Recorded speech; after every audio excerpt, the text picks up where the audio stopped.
Hello everyone, स्वागत है आप सभी लोगों का आपके अपने चैनल प्रोफेशनल ब्यूटिशियन पर। मैं हूं रेखा प्रयागराज से। आज के वीडियो में हम आपको सिखाएंगे कि किस तरीके से आप फेशियल हेयर रिमूव कर सकती हैं और क्या क्या प्रॉब्लम्स आती हैं, क्या क्या चीज़ें हो सकती हैं आप फेशियल हेयर्स रिमूव करती हैं तो, और किस तरीके से हमें करना चाहिए, क्या क्या सावधानियाँ बरतनी चाहिए।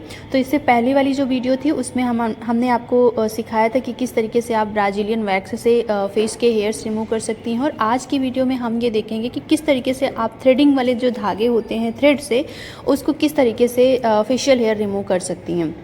तो सबसे पहले आप देख लीजिए, यहाँ पे जो हमारी क्लाइंट है उनके काफ़ी ज़्यादा फेस पर बाल हो गए हैं, और वो इसलिए हो गया कि इन्होंने कुछ ऐसी दवाइयाँ खा ली जो रिएक्शन हो गया, उसकी वजह से इनका ऐसा कहना है। बाकी कोई भी कारण हो सकता है, फेशियल हेयर हमारे हार्मोन्स डिस्टर्ब होते हैं उसके कारण भी हो जाता है, कोई चीज़ें आपको नुकसान कर दे उससे भी हो जाता है। तो इनको काफ़ी ज़्यादा जो फेस पर फेशियल हेयर है वो काफ़ी ज़्यादा बड़े हो गए हैं, और अभी आप यहाँ पे देख सकते हैं इतने बड़े हैं कि वो थ्रेड से थोड़े निकालने में दिक्कत हो रही, जबकि वैक्स होता है तो ऐसा प्रॉब्लम्स नहीं होती हैं। तो यही एक अंतर मैं आपको बताऊंगी। थ्रेड से आपको पेन, एक बाल निकल कर पेन होता है, जबकि जब आप ब्राज़ीलियन वैक्स से करती हैं तो एक ही बार में काफ़ी जगह के बाल अच्छे से रिमूव हो जाते हैं, तो आपको पेन भी कम होता है और उसमें पेन भी कम होता है। और जबकि इसमें जब आप थ्रेड से कराती हैं, हाँ एक चीज़ और है कि जैसे वैक्स से आपकी स्किन थोड़ी सी खिंचती है, भविष्य में लूज होने के थोड़े बहुत चीज़ें होती हैं कि हाँ अगर बार बार आप जल्दी जल्दी वैक्स कराती हैं तो स्किन लूज हो सकती है, लेकिन थ्रेड में ऐसा कुछ नहीं होता है। थोड़ा सा पेन होता है भले ही, पर आपकी स्किन सेफ होती है। आपकी स्किन किसी तरीके की जैसे है बहुत ज़्यादा दाने वगैरह निकलने के, वैक्स अगर नहीं सूट किया तो दाने निकल सकते हैं, पर ऐसा आपके साथ थ्रेड से कराने से ऐसी कोई प्रॉब्लम्स नहीं होती है ईज़िली। जब वो होता है फेशियल हेयर निकलते हैं थ्रेड से, तब वो पेन होते हैं। तो यहाँ पे एक चीज़ बताना चाहूँगी कि अगर फेशियल हेयर काफ़ी ज़्यादा बड़े हैं तो उनको आप कैंची से कट कर लीजिए। अब आप देखिए पहले फंस रहा था, जैसे जितनी बार निकल रहा था उतनी बार फंस रहा था, तो आपको स्किन को थोड़ा सा टाइट रखना है। और यहाँ पर टाइट उन लोगों के लिए रखना है जो थोड़े से बिगिनर्स हैं, जो उतने धागों पर इतना ज़्यादा आपका कंट्रोल नहीं है। लेकिन जो लोगों का धागे पर बहुत अच्छा कंट्रोल है, वो अच्छे से मैनेज कर देती हैं थ्रेड को, हर साइड में हर तरीके से चला सकती हैं। हवा में उनका जो कैंची है, यानी थ्रेड की जो कैंची है वो चल रही है, अच्छे से वो बैलेंस कर लेती हैं, तो फिर वो आपकी स्किन नॉर्मल रहेगी, आप स्ट्रेच नहीं करेंगी, खींचेंगी नहीं, तब भी आप कर सकती हैं। मैंने वीडियो थोड़ी सी स्पीड बढ़ाई है क्योंकि मुझे जो समझाना है वो शायद आप समझ रही हैं। मैंने शुरू में वीडियो को थोड़ा सा कम किया था, अभी भी वीडियो को ज़्यादा कम करते हैं तो थोड़ा सा ये होता है कि आपको काफ़ी लंबी वीडियो हो जाती है, तो इस वजह से हमने यहाँ पे थोड़ी सी वीडियो की स्पीड बढ़ाई है। तो यहाँ पे थ्रेड जो आप चला रही हैं, जैसा आपने आईब्रो में करती हैं, ठीक उसी तरीके से यहाँ भी अपोजिट साइड ही आपको करना है। जिस साइड बालों की डायरेक्शन है उससे उल्टी दिशा में बालों को खींचना है। इस चीज़ का आपको ध्यान रखना है। थोड़ी सी स्किन टाइट रखनी, खींचनी है। और जब इसको आप कर लेती हैं फुल फेस की वैक्स, फुल फेस का जब फेशियल हेयर रिमूव कर लेती है, तो इसके बाद आप आफ्टर वैक्सिंग जेल, उसके बाद आप एक कोई पैक लगाइए, क्योंकि आपके जो पोर्स ओपन है वो अच्छे से बंद हो जाए, स्किन थोड़ी सी ठंडक मिल जाता है। आपके पास कोई भी चंदन हो, कोई भी हो स्किन टाइप के हिसाब से आप उनको पैक लगा सकती हैं।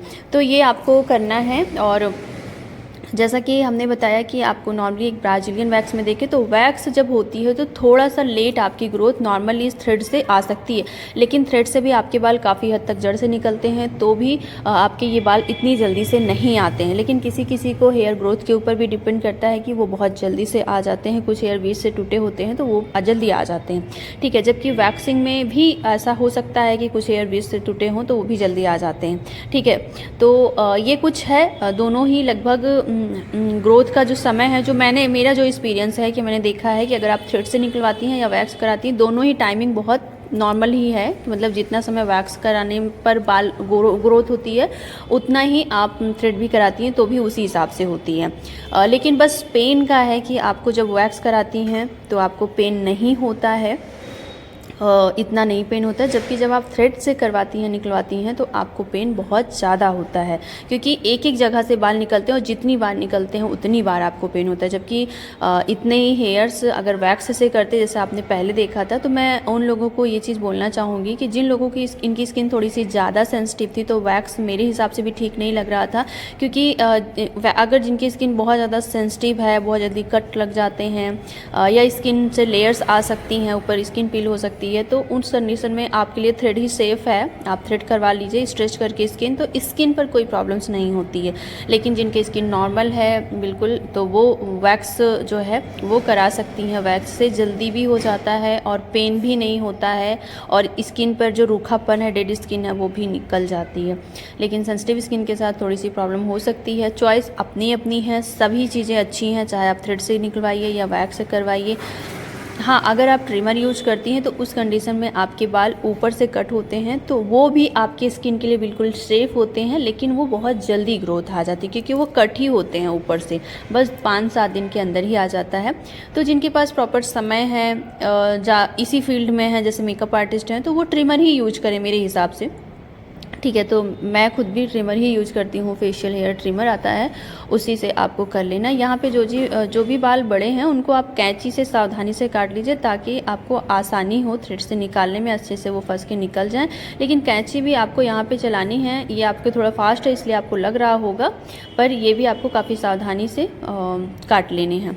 ठीक है, बाल जो बड़े हैं उनको कट कर लेना है। तो ये कुछ था, आप देख सकती हैं कि बहुत अच्छे से स्किन यहाँ पे लाल नहीं होती, कुछ भी नहीं होता है। हल्की सी रेड है जो कि खींच रही हैं, स्ट्रेच कर रही हैं, और ईजिली यहाँ पे जो बाल है बस उसी को पकड़ कर खींचा जा रहा है, तो स्किन पर कोई असर नहीं पड़ता है। ठीक है, तो ऐसा कुछ ये मेरे उन लोगों के लिए है, वो व्यूअर्स जो हैं, जो देखते हैं, जो लोग सीख रही हैं, अभी नया नया पार्लर ज्वाइन की हैं, सीख रही हैं, या जो लोग अपना पार्लर खोल रही हैं, ये उनके लिए काफ़ी ज़्यादा वीडियो हेल्प करेगी कि अगर आपके पास कोई इस तरीके के क्लाइंट आते हैं जो चाहते हैं कि हमें थ्रेड से ही निकलवाना है, तो कोई प्रॉब्लम्स नहीं होती हैं। थ्रेड से भी बाल निकलवाने पर पेन होता है, लेकिन उसके भी एक अलग फ़ायदे ये हैं कि आपकी स्किन लूज नहीं होती, जबकि अगर आप वैक्स कराती हैं बार बार तो आपकी स्किन थोड़ी सी लूज होने के, वो भी बहुत ज़्यादा करवाने पर। ठीक है, तो ऐसा नहीं है कि नॉर्मली अगर आप कराती हैं तो आपकी स्किन लूज हो जाएगी। हाँ, आप सोचो कि हर 15 दिन पे आप वैक्स कराओ उसे, तो उससे आपकी स्किन थोड़ी सी लूज होने के चांसेस होते हैं। लेकिन जब आप हर दूसरे तीसरे महीने या 1.5 मंथ के बाद, 1 मंथ के बाद कराती हैं तो ऐसा कुछ भी नहीं होता है। वो भी करने के ऊपर, अगर ब्राज़ीलियन वैक्स है तो नहीं होता, स्ट्रिप रहती है तो उससे थोड़ा सा स्किन और ज़्यादा पुल होती है, पर अगर ब्राज़ीलियन है तो बिल्कुल नहीं। तो इस वजह से जिन लोगों को ऐसा लगता है कि उनकी स्किन में पेन हो रहा है, दर्द होता है, वो इतना दर्द नहीं बर्दाश्त कर सकती हैं, तो वो जो है अपना ब्राज़ीलियन वैक्स से ही करवाएं। ठीक है, तो ये कुछ चीज़ें थी, जो एक साइड का था वो फेस पर बाल निकल चुके थे। अभी इनका अपर लिप्स भी बहुत ज़्यादा था और फोरहेड भी थी, थ्रेडिंग थी। तो अभी हमारी स्टाफ जो है वो फेस का कर रही थी। आप तो ये सारा करेंगी, थ्रेडिंग तो मुझसे ही करवाती हैं, तो मैं उसको लास्ट में थी। तो ये कुछ चीज़ें थी, अपर लिप्स वगैरह, ये नॉर्मली आपने अपर लिप्स देखा ही है। तो मुझे ऐसा लगता है कि बहुत सारे लोग डरते हैं, तो इसमें जो लोग कराते हैं और जो लोग करते हैं, दोनों लोग को बताना चाहूँगी कि इसमें डरने की कोई भी बात नहीं है, कोई भी ऐसी चीज़ नहीं है जिससे आप लोगों को डर लगे। मैंने इस क्षेत्र में देखा है बहुत सारे स्टूडेंट हैं जो बहुत डरते हैं, तो मैं जो लोग डरती हैं उनके लिए बोलूँगी कि कोई भी दिक्कत नहीं होती है। हाँ, अभी क्या है कि अगर हो सकती है दिक्कत तो क्या होगी, दिक्कत होने में क्या है, किसी को छोटे छोटे दाने निकल सकते हैं जहाँ से बाल निकले हैं, क्योंकि खींचते हैं जैसे होता नहीं, तो उस जगह से जहाँ से बाल निकलते हैं तो किसी को छोटे दाने हो सकते हैं, तो वो एबिल खा सकता है। और नॉर्मली कोई भी स्किन एलर्जी की खा सकता है, या किसी को अगर दाने निकले हैं उस तरीके के, तो दाने वाली जो क्रीम होती है जैसे बेंजॉइल पेरोक्साइड हो गई, ये सारी कोई ट्यूब हैं जो क्रीम है जो पिंपल्स की या दाने की हैं, जिसमें फंगस हो जाते हैं, तो उसको बैक्टीरिया फंगस उनको मारने की जो भी दवाई जो है वो लगा सकती हैं। और अगर कुछ भी नहीं है तो आप सिर्फ उसको बर्फ़ से थोड़ा सा सिकाई करते रहिए, 2-4 दिनों में वो ठीक हो जाता है। कोई ऐसा बड़ी कोई दिक्कत नहीं होती है। जिसमें से मैं अगर बोलूँ कि किसी को कोई दिक्कत हो सकती है, तो 100 में 5 लोग 7 लोगों को कभी कभी प्रॉब्लम्स हो जाती है। 10 लोगों को आपने किया तो 1 लोगों को थोड़ी बहुत प्रॉब्लम हो सकती है।